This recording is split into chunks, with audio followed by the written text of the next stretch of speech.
हरे कृष्णा।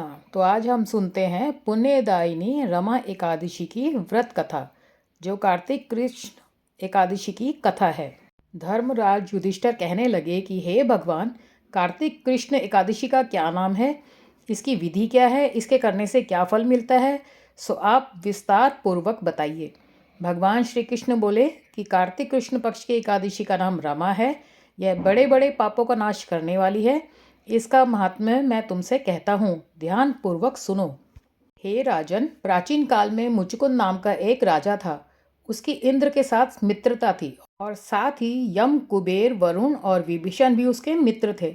यह राजा बड़ा धर्मात्मा, विष्णु भक्त और न्याय के साथ राज्य करता था। उस राजा की एक कन्या थी जिसका नाम चंद्रभागा था। उस कन्या का विवाह चंद्रसेन के पुत्र शोभन के साथ हुआ था। एक समय वह शोभन ससुराल आया। उन्हीं दिनों जल्दी ही पुण्यदायिनी एकादशी भी आने वाली थी, जो रमा एकादशी होती है। उस व्रत का दिन समीप आ गया तो चंद्रभागा के मन में अत्यंत सोच उत्पन्न हुआ कि मेरे पति अत्यंत दुर्बल है और मेरे पिता की आज्ञा अति कठोर है। दशमी को राजा ने ढोल बजाकर सारे राज्य में घोषणा करवा दी कि एकादशी को भोजन नहीं करना चाहिए। ढोल की घोषणा सुनते ही शोभन को अत्यंत चिंता हुई और वह अपनी पत्नी से उसने कहा कि हे प्रिय, अब क्या करना चाहिए? मैं किसी प्रकार भी भूख सहन नहीं कर सकूंगा। ऐसा उपाय बताओ कि जिससे मेरे प्राण बच सके, अन्यथा मेरे प्राण अवश्य चले जाएंगे।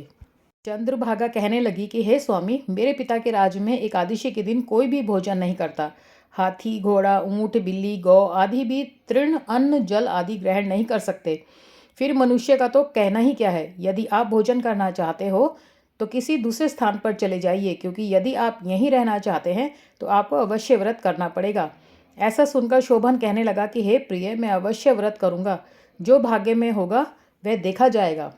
इस प्रकार से विचार कर शोभन ने व्रत रख लिया और वह भूख व प्यास से अत्यंत पीड़ित होने लगा। जब सूर्य नारायण अस्त हो गए और रात्रि को जागरण का समय आया, जो वैष्णवों को अत्यंत हर्ष देने वाला था, परंतु शोभन के लिए अत्यंत दुखदायी हुआ। प्रातःकाल होते शोभन के प्राण निकल गए। तब राजा ने सुगंधित काष्ठ से उसका दाह संस्कार करवाया, परंतु चंद्रभागा ने अपने पिता की आज्ञा से अपने शरीर को दग्ध नहीं किया और शोभन की अंत्येष्टि क्रिया के बाद अपने पिता के घर में ही रहने लगी। रमा एकादशी के प्रभाव से शोभन को मंदराचल पर्वत पर धन धान्य से युक्त तथा शत्रुओं से रहित एक सुंदर देवपुर प्राप्त हुआ।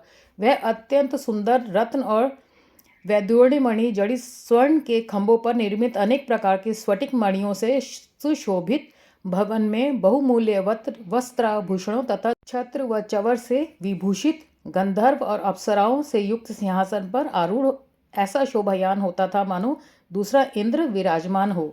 एक समय मुचुकुंद नगर में रहने वाले एक सोम शर्मा नामक ब्राह्मण तीर्थ यात्रा करता हुआ घूमता घूमता उधर जा निकला और उसने शोभन को पहचान कर कि यह तो राजा का जवाई शोभन है, उसके निकट गया। शोभन भी उसे पहचान कर अपने आसन से उठकर उसके पास आया और प्रणाम आदि करके कुशल प्रश्न किया। ब्राह्मण ने कहा कि राजा मुचकुंद और आपकी पत्नी कुशल से हैं। नगर में भी सब प्रकार से कुशल है, परंतु हे राजन, हमें आश्चर्य हो रहा है कि आप अपना वृतांत कहिए कि ऐसा सुंदर नगर जो ना कभी देखा ना सुना, आपको कैसे प्राप्त हुआ। तब शोभन बोला कि कार्तिक कृष्ण की रमा एकादशी का व्रत करने से मुझे यह नगर प्राप्त हुआ, परंतु यह अस्थिर है। यह स्थिर हो जाए ऐसा उपाय कीजिए। ब्राह्मण कहने लगा कि हे राजन, यह स्थिर क्यों नहीं है और कैसे स्थिर हो सकता है, आप बताइए। मैं अवश्य में वह उपाय करूंगा। मेरी इस बात को आप मिथ्या न समझिए। शोभन ने कहा कि मैंने इस व्रत को श्रद्धा रहित होकर किया है, अतः यह सब कुछ अस्थिर है। यदि आप मुचुकुंद की कन्या चंद्रभागा को यह सब वृतांत कहें तो यह स्थिर हो सकता है। ऐसा सुनकर उस श्रेष्ठ ब्राह्मण ने अपने नगर लौटकर चंद्रभागा से सब वृतांत कह सुनाया। ब्राह्मण के वचन सुनकर चंद्रभागा बड़ी प्रसन्नता से ब्राह्मण से कहने लगी कि हे ब्राह्मण, ये सब बातें आपने प्रत्यक्ष देखी हैं या स्वप्न की बातें कर रहे हैं। ब्राह्मण कहने लगा कि हे पुत्री, मैंने महावन में तुम्हारे पति को प्रत्यक्ष देखा है। साथ ही किसी से विजय ना हो ऐसे देवताओं के नगर के समान उसका नगर भी देखा है। उन्होंने यह भी कहा है कि यह स्थिर नहीं है। जिस प्रकार वह स्थिर रह सके सो उपाय करना चाहिए। चंद्रभागा कहने लगी, हे विप्र, तुम मुझे वहां ले चलो। मुझे पतिदेव के दर्शन की तीव्र लालसा है। मैं अपने किए हुए पुण्य से उस नगर को स्थिर बना दूंगी। आप ऐसा कार्य कीजिए जिससे उनका हमारा संयोग हो, क्योंकि वियोगी को मिला देना महान पुण्य है। सोम शर्मा यह बात सुनकर चंद्रभागा को लेकर मंदराचल पर्वत के समीप वामदेव ऋषि के आश्रम पर गया। वामदेव जी ने सारी बात सुनकर वेद मंत्रों के उच्चारण से चंद्रभागा का अभिषेक कर दिया। तब ऋषि ने मंत्र के प्रभाव और एकादशी के व्रत से चंद्रभागा का शरीर दिव्य हो गया और वह दिव्य गति को प्राप्त हुई।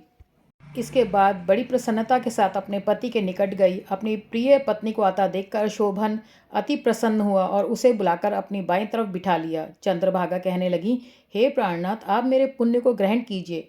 अपने पिता के घर जब मैं 8 वर्ष की थी तब से विधि पूर्वक एकादशी के व्रत को श्रद्धापूर्वक करती आ रही हूँ। इस पुण्य के प्रताप से आपका यह नगर स्थिर हो जाएगा तथा समस्त कर्मों से युक्त होकर प्रलय के अंत तक रहेगा।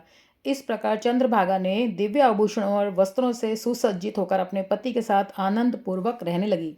हे राजन, यह मैंने रमा एकादशी का महात्म्य कहा है।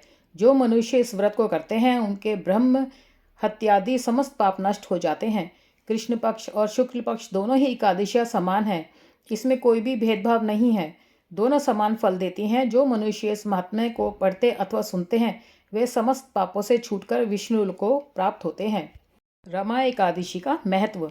रमा एकादशी भगवान विष्णु की प्रिय एकादशी में से एक मानी जाती है। धार्मिक मान्यताओं के अनुसार जो व्यक्ति सच्चे मन से रमा एकादशी का व्रत करता है उसे वैकुंठ की प्राप्ति होती है। साथ ही इससे सभी तरह के पापों और समस्याओं से मुक्ति मिलती है।